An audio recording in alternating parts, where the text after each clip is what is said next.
ज्ञानतिमिरान्धस्य ज्ञानञ्जनशलाकया चक्षुरुन्मिलितं येन तस्मै श्रीगुरुवे नमः। नमो विष्णुपादाय कृष्णप्रेष्ठाय भूतले श्रीमते भक्तिवेदान्तस्वामिनिति नामिने। नमस्ते सारस्वते देवे गौरवाणी प्रचारिणे निर्विशेषा शून्यवादी पाश्चात्यदेशतारिणे। नित्यानन्द नमस्तुभ्यं प्रेमानन्दप्रदायिने कलौ कल्मषनाशाय जानुवापते नमः। नमो महावदन्याय कृष्णप्रेमप्रदायते कृष्णाय कृष्णचैतन्यनामने गौरतुसे नमः। जय श्री कृष्ण चैतन्य प्रभु नित्यानंद श्री अद्वैत गदाधर श्रीवासादि गौर भक्त वृंद। हरे कृष्णा कृष्णा कृष्णा हरे हरे हरे राम राम राम हरे हरे। हरे कृष्णा। तो आप सभी भक्तों का हार्दिक स्वागत है आज के भगवद गीता की चर्चा में। तो हम लोग चर्चा कर रहे हैं Shrimad Bhagavad Gita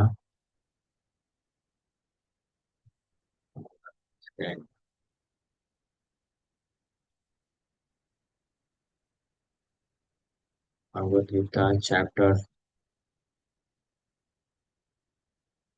5 6 chapter 6 verse number 40। Shri Bhagavan वाचा श्री भगवान वाचा प्रार्थनये वेह नामुत्रा विनाशस् तस्य विद्यते नहि कल्याणकृत् कश्चित् दुर्गतिं तात गच्छति। So the Supreme Personality of Godhead said, Son of Pritha, a transcendentalist engaged in auspicious activities does not meet with destruction either in this world or in the spiritual world. One who does good, my friend, is never overcome by evil. तो भगवान कृष्ण अर्जुन का जो प्रश्न था, अर्जुन ने प्रश्न पूछा कि ऐसे ट्रांसेंडेंटलिस्ट, ऐसे योगी अध्यात्मवादी का क्या होता है जो शुरू में तो भक्ति मार्ग में या योग मार्ग में आ जाता है उत्साह के कारण, लेकिन बाद में इमेच्योर होने के कारण ड्यू टू वर्ल्डली माइंडेडनेस, यानी उसके प्रभाव में, भौतिक इच्छाओं के प्रभाव में आकर के उसका पतन हो जाता है, मार्ग से विचलित हो जाता है। तो उसका क्या होता है, उसकी क्या गति होती है। तो भगवान कृष्ण स्पष्ट श्लोक में बोल रहे हैं कि हे पार्थ, ऐसा व्यक्ति जो इस आध्यात्मिक मार्ग को स्वीकार करता है तो उसका कभी दुर्गति नहीं होता है, ना तो इस जगत में ना तो अन्य जगत में, इस भौतिक जगत में भी यानी भौतिक रूप से भी नहीं, और आध्यात्मिक जगत आध्यात्मिक रूप से भी उसका कोई नुकसान नहीं होता है। तो हम लोग इस श्लोक पे कल चर्चा किए थे और इसका फर्स्ट पैराग्राफ पढ़े थे।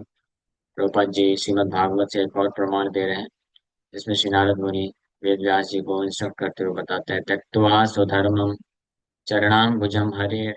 त्यक्त्वा मतलब त्याग करने पर, अपने स्वधर्म, अपने भौतिक कर्तव्य को त्याग करके भी और भगवान हरि के चरण कमलों में अगर कोई आश्रय लेता है पूर्ण रूप से, लेकिन भजन अपक्व, भजन में अपक्व, पूर्ण रूप से परिपक्व ना होने के कारण, अथा पतेत ततो यदि उसका पतन हो जाता है, तो भी यत्र क्वाव भद्रम अमोद अमुष्यकिम, फिर भी उसका क्या नुकसान है। लेकिन को वार्थ आप तो अभजताम स्वधर्मता, लेकिन उस व्यक्ति को क्या फायदा होता है जो हर प्रकार के अपने भौतिक कर्तव्य को तो अच्छे से पालन कर लेता है, लेकिन भगवान का भक्ति नहीं लेता है, स्वीकार करता है, तो उसका क्या फायदा है। Because for for material prospects there are many activities, both scriptural and customary. A transcendentalist is supposed to give up all material activities for the sake of spiritual advancement in life, Krishna consciousness. One may argue that by Krishna consciousness one may attain the highest perfection if it is completed. But if one does not attain such a perfectional stage, then he loses both materially and spiritually. It is enjoined in the scriptures that one has to suffer the reaction for not executing prescribed duties. Therefore, one who fails to discharge devotional transcendental activities properly becomes subjected to these reactions. Bhagavatam assures the unsuccessful transcendentalist that there need be no worries, even though he may be subjected to the reaction for not perfectly executing prescribed duties. He is still not a loser because auspicious Krishna consciousness is never forgotten. And one so engaged will continue to be so even if he is low born in the next life. On the other hand, one who simply follows strictly the prescribed duties need not necessarily attain auspicious results if he is lacking in Krishna consciousness. तो ऐसा व्यक्ति जो भौतिक अपने धर्म को कर्तव्यों को अच्छे से पालन कर रहा है लेकिन कृष्ण भावनामृत कृष्ण भक्ति को त्याग देता है तो वो वास्तव में कोई मंगलमय फल को प्राप्त नहीं कर सकता है। उसका कारण है क्योंकि कोई कितना भी भौतिक कर्तव्यों का पालन करे, ये भौतिक शरीर के नष्ट होते ही उसका सारा भौतिक कर्तव्यों का जो फल है वो नष्ट हो जाता है। यहाँ तक कि अगर कोई भौतिक कर्तव्यों का पालन करके पुण्य भी अर्जन करता है तो पुण्य भी टेम्परेरी होता है। वो ज्यादा से ज्यादा नेक्स्ट लाइफ में स्वर्ग प्राप्त कर सकता है या ऐश्वर्य प्राप्त करेगा। और जैसे ही वो पुण्य क्षीण हो जाएगा, खत्म हो जाएगा, क्षीण है पुण्य मर्त्य लोकम विसंति, पुण्य क्षीण होने से मर्त्य लोग फिर वापस ही गिर जाएगा। लेकिन कृष्ण भावनामृत आध्यात्मिक कर्तव्यों का अगर पालन किया है, कृष्ण भक्ति को अगर स्वीकार किया है, तो वो उसका परमानेंट एसेट होता है क्योंकि वो आत्मा के स्तर का कार्य है, वो कभी नष्ट नहीं होता।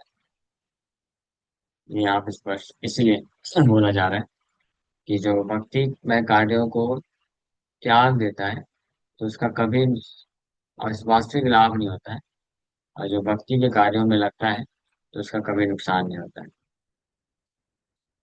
तो द पर्पट में बी अंडरस्टूड एज फॉलोज, इसी बात को प्रभुपाद जी और अच्छे से समझा रहे हैं इस पैराग्राफ में। Humanity may be divided into two sections, namely the regulated and non-regulated.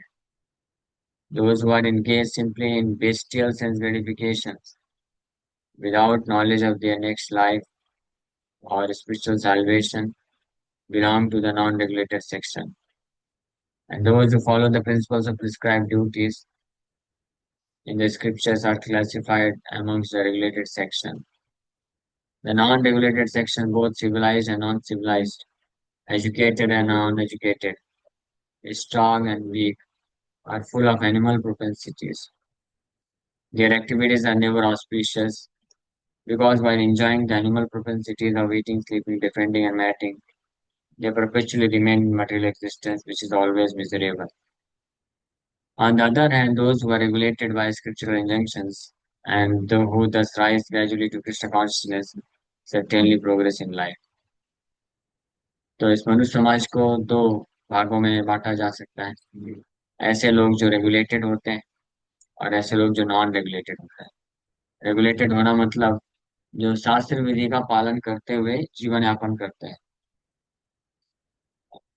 और नॉन रेगुलेटेड मतलब जो अपने मनमाने तरीके से कार्य करते हैं, जो बेस्टियल सेंस ग्रेटिफिकेशन यानी जानवर के इन जानवरों की तरह इंद्रिय तृप्ति के कार्य में ये अपना जीवन व्यतीत करते हैं बिना अपने अगले जीवन के बारे में विचार किए, अपने वास्तविक जीवन के लक्ष्य को जाने बिना, जो केवल आहार निद्रा भय मैथुन ये चार प्रकार के कार्य जो जानवरों के द्वारा भी किए जाते हैं, इसी प्रकार के कार्य में लगे रहते हैं, उनको non regulated section of people बोला जाता है। और ऐसे लोगों का जीवन जो होता है बहुत ही अंधकारमय होता है। और इस प्रकार से वो भले ही इस प्रकार के जो लोग हैं वो भी दो कैटेगरी में हो सकते हैं। अ, उसमें से कुछ सभ्य लोग कहलाते हैं संसार में, तथाकथित सभ्य, कुछ असभ्य कहलाते हैं। कुछ बहुत पढ़े लिखे होते हैं, पीएचडी होल्डर होते हैं, कुछ लोग कम पढ़े लिखे होते हैं, कुछ बहुत स्ट्रांग होते हैं, बलवान होते हैं, कुछ कमजोर होते हैं, कुछ बहुत अमीर होते हैं, वीआईपी सेक्शन ऑफ सोसाइटी में आते हैं, और कुछ लोग जो है गरीब होते हैं। लेकिन इससे कोई फर्क नहीं पड़ता, ये दोनों प्रकार के लोग जो नॉन रेगुलेटेड है मतलब जो केवल इंद्र तृप्ति के कार्य को ईटिंग स्लीपिंग डिफेंडिंग मैटिंग आहार निद्रा भय मैथुन के कार्य में ही अपना जीवन व्यतीत करते हैं, तो उनका जो जीवन है, उनका जो अस्तित्व है, हमेशा दुखमय बना रहता है, क्योंकि वो निरंतर इसी भौतिक संसार में रहते हैं। वहीं दूसरी ओर ऐसे लोग जो रेगुलेटेड यानी शास्त्र विधि के अनुसार जीवन यापन करते हैं, तो धीरे धीरे कृष्ण भावनामृत होकर के कृष्ण भावनामृत की तरफ, भगवान कृष्ण की शुद्ध भक्ति की तरफ प्रगति करते हैं। तो इस प्रकार से वो बेटर सिचुएटेड होते हैं। So those who are following the path of auspiciousness, ऐसे लोगों को बोला जाता है कि they are following the path of auspiciousness, शुभ कार्य में लगे हुए हैं, वो कल्याणकृत। जो श्लोक में भगवान बताए, कल्याणकृत, नहीं कल्याणकृत कश्चित दुर्गतिम तात गच्छति। जो कल्याणकृत कार्यों में लगे हुए हैं, ऑस्पिशियस एक्टिविटीज में, उनका कभी दुर्गति नहीं होता। लेकिन ऑस्पिशियस एक्टिविटीज क्या है? ऑस्पिशियस एक्टिविटी है शास्त्र के अनुसार कार्य करना इस तरीके से, ताकि वास्तविक कृष्ण भावनामृत को प्राप्त किया जा सके। तो ऐसे ऑस्पिशियस कल्याणकृत कार्य में लगे हुए लोगों के भी तीन डिविजन्स हैं। पहला, the followers of scripture rules regulations who are enjoying material prosperities. ऐसे फॉलोवर्स जो रूल, शास्त्र के रूल नियम कानून को पालन करते हुए भौतिक अ, जो जगत का एंजॉयमेंट है उसको प्राप्त करते हैं, कर्मकांडी को बोला जाता है।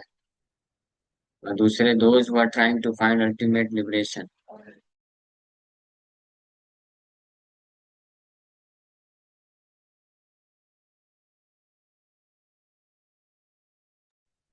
दूसरा, those who are trying to find ultimate liberation from material existence. दूसरे हैं जो इंद्रिय तृप्ति के कार्यों से मुक्त होना चाहते हैं, भौतिक बंधन से मुक्ति प्राप्त, मोक्ष प्राप्त करना चाहते हैं। इनको ज्ञानी बोला जाता है। पहले कैटेगरी के लोगों को कर्मी बोला जाता है, दूसरे कैटेगरी के लोगों को ज्ञानी, ज्ञान कांड, पहला कर्म कांड। और तीसरे हैं those who are devotees in Krishna consciousness, ये बेस्ट, जो कृष्ण भावनामृत में भक्त होते हैं। So those who are following the rules and regulations of the scriptures for material happiness may be further divided into two classes. ऐसे लोग जो शास्त्र के नियम कानून पालन करते हैं भौतिक सुख को प्राप्त करने के लिए, उनके भी दो कैटेगरी हो सकती है। पहला है those who are fruity workers and those who desire no profit for sense gratification. Those who are after fruity results for sense gratification may be elevated to a higher standard of life, even to the higher planets, but still because they are not free from material existence, they are not following the truly auspicious path. तो ये भौतिक सुख को प्राप्त करने के लिए जो नियम कानून शास्त्र को पालन करते हैं, उनके भी दो क्लास होते हैं, दो प्रकार के होते हैं। पहले ऐसे फ्रूटी वर्कर, यानी ऐसे कर्मकांड कार्य करने वाले व्यक्ति जो कि भौतिक कार्य को करते तो हैं, लेकिन उनके हृदय में इच्छा नहीं होती, इंद्रिय तृप्ति नहीं करना चाहते हैं, लेकिन भौतिक कार्य में लग करके जो है वो सुख प्राप्त करना चाहते हैं। और दूसरे जो होते हैं भौतिक कार्य को करते हैं सेंस ग्रेटिफिकेशन, इंद्रिय तृप्ति के लिए, स्वर्ग इत्यादि लोगों को प्राप्त करने के लिए। लेकिन इसलिए, तो हालांकि वो शास्त्र विधि के अनुसार कार्य करते हैं, लेकिन वास्तविक रूप में वो कल्याणकृत पाथ में नहीं, ऑस्पिशियस पाथ में वो नहीं होते वास्तविक। एक्चुअली में जो कल्याणकृत कार्य करते हैं उनका बारे में अब आगे बताया जा रहा है। The only auspicious activities are those which lead one to liberation. केवल वही कल्याणकृत कार्य है जो व्यक्ति को इस भौतिक संसार से, बंधन से मुक्ति दिलाए, लिबरेशन की तरफ लेके जाए, मुक्ति की तरफ लेके जाए। इसलिए इंद्रिय भोग के जो कार्य होते हैं वो भले ही धार्मिक तरीके से किया जाए, वो भी वास्तव में ऑस्पिशियस नहीं होता है, वो वास्तविक शुभ कार्य नहीं, क्योंकि वो बंधन में ही फंसाता है व्यक्ति को। लेकिन व्यक्ति जो होते हैं इनके अदांत गोभिर विषतांत मिश्रा, मन और इंद्रियां इतनी अनकंट्रोल होती हैं, या the desire for sense gratification is so much with in the heart. हृदय में इंद्रिय तृप्ति करने की इच्छा जो इतनी प्रबल होती है कि लोग ये सारे ज्ञान को नजरअंदाज कर देते हैं। ये जितना भी चीज बताया जाता है वो उससे कोई फर्क ही नहीं पड़ता है। वो अपने अपने में लगे रहते हैं। धर्म का कार्य भी करेंगे, हाँ, सेंस ग्रेटिफिकेशन के लिए।